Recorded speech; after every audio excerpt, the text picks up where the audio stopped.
Math Minute 61. Number 1 says round each number to the underlined position. So in these, they've already identified which number we need to either round up or it's going to stay the same. So for the first one, 128, they underlined the 2. So remember, the rule with rounding is I look to the number to the right of that, and that's an 8. The rule is if that number is a 5 or higher, then it makes the number that, in this case, is underlined go up by 1, and everything after that becomes a 0. So this would become 130. That 2 goes up to a 3, and everything after that becomes a 0. The next one, 3,158. They underline the 3, so I'm going to look to the number just to the right of that. It's a 1. So if that number is a 4 or lower, which it is, in this case it's a 1, the number that they underline is going to stay the same, and everything after that becomes a 0. So 3,158 rounded to the nearest thousand would be 3,000. The next one is 488.37. They underline the 8, so I'm going to look to the number just to the right of that. It's a 3. Remember, if that number is a 4 or lower, which in this case it is, then the number that they underline stays the same, and everything after that becomes a 0. So this would be 488.00.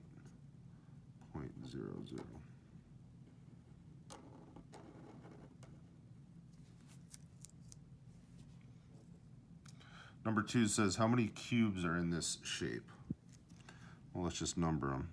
There's 1 here, 2 here, 3 right there, 4 right here, 5 right here, and 6 right there.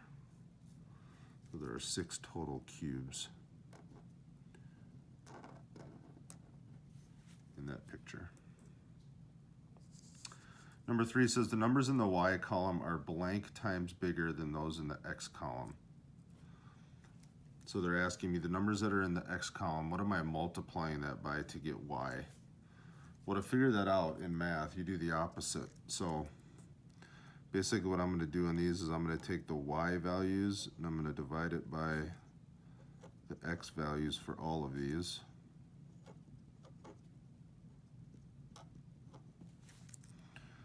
I'm just going to write this down first. And again, I'm taking the Y values and I'm dividing it by the X values.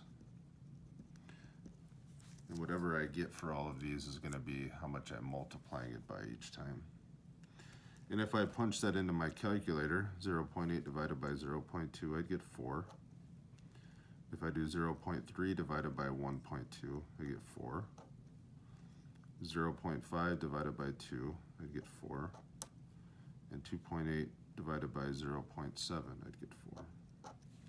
Which is just telling me that I'm multiplying these X values by 4 each time to get the Y value. So I'm going to put 4 in there. Again, it's kind of finding the pattern to figure out what's happening each time. Number 4 says, what number solves this equation?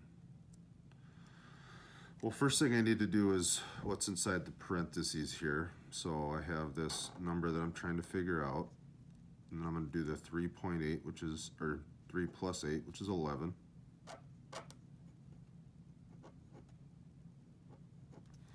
So some number times 11 is going to give me 55. So remember, to get this missing number, I have to do the opposite of what it's showing me here. So if it's showing me multiplication, I'm going to divide by 11. If I do it on one side of the equal sign, I have to do it on the other. So the 11s are going to cancel out there. So now I have this missing number is going to be whatever 55 divided by 11 is.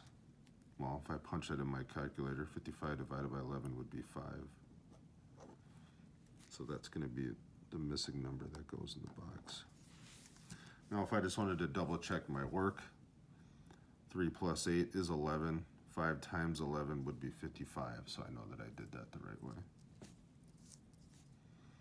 Number 5 says 50 tickets were sold for the lottery. Jackson bought 5 tickets. What are the chances he'll win? So the first thing I'm gonna write this as a percentage. So the first thing I'm gonna do is take my 5 tickets that I bought, and I'm going to divide it by the amount of tickets that were available, which was 50. So if I divide it by 50, if I punch that in my calculator, I get 0.1. So I just turned it into a decimal. Now I want to change it to a percentage. And to change a decimal to a percent, we multiply by 100. And if I did 0.1 times 100, the calculator, I would get 10, which would be 10%. So I have a 10% chance of winning, which is low. It's not very likely that I'm going to win. Number 6, fill in the box with the next number in the sequence. So at first glance, I can tell that the numbers are getting bigger each time. So to figure that out, how much they're going up by, I could just subtract the first and second number to see how much it's going up by. So I could do 2384 minus 1884. And again, I could punch that in my calculator if I wanted to. I get 500. So what that tells me is that the numbers are going up by 500 each time. So to get the next number of the sequence, I would take this 2,884 and I would add 500 more.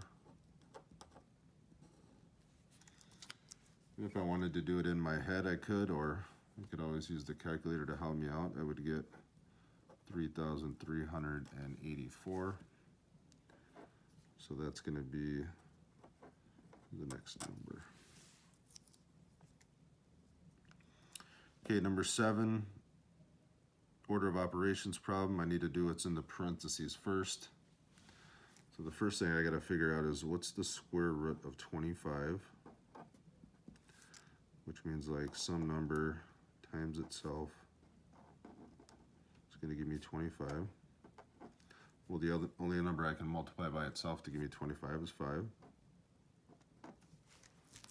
So that means I know this is 5 and that's 5. So now I got to finish inside the parentheses, so 5 times 5 would be 25.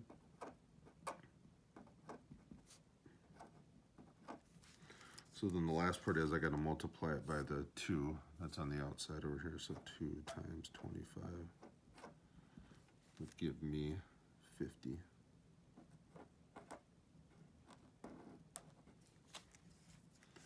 So 50 would be my answer for number 7. 8 and 9, it says use the bar graph to the right.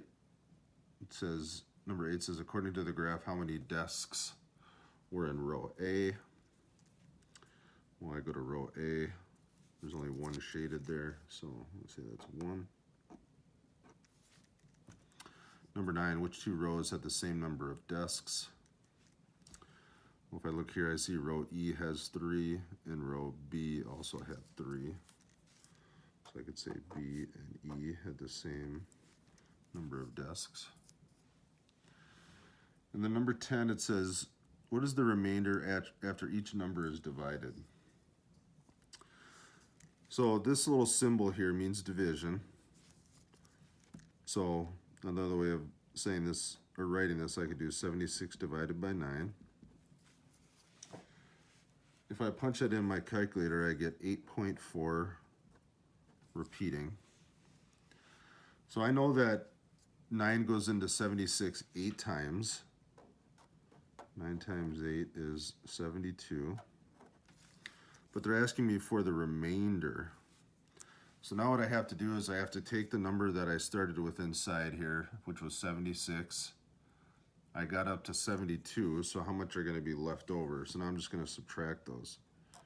76 minus 72, and I would get 4. So my remainder would be 4 on this one. So the next one, I got 59 divided by 6. If I punch that into the calculator, I get 9.83 repeating. So I know that 6 goes into 59 9 times. So 9 times 6 would be 54. So now I got to figure out, okay, how many did I have left over after I made my nine groups. And so I take the number I started with, which was 59, subtract where I'm at right now, which is 54. And when I do 59 minus 54, I get 5. So that tells me that there would be 5 left over, or 5 would be my remainder. Number 10 is going to be 89 divided by 4. When I do that, I get 22.25. So that tells me that 4 is going to go into 89 22 times. So let's multiply that. 4 times 22, which is 88. So to get my remainder, I'm just going to take what I started with, which was 89, subtract what I got up to, which was 88. In this case, I have 1 left over. So that's how you can find the remainder of a division problem. And that concludes Math Minute 61, so go ahead and turn that in.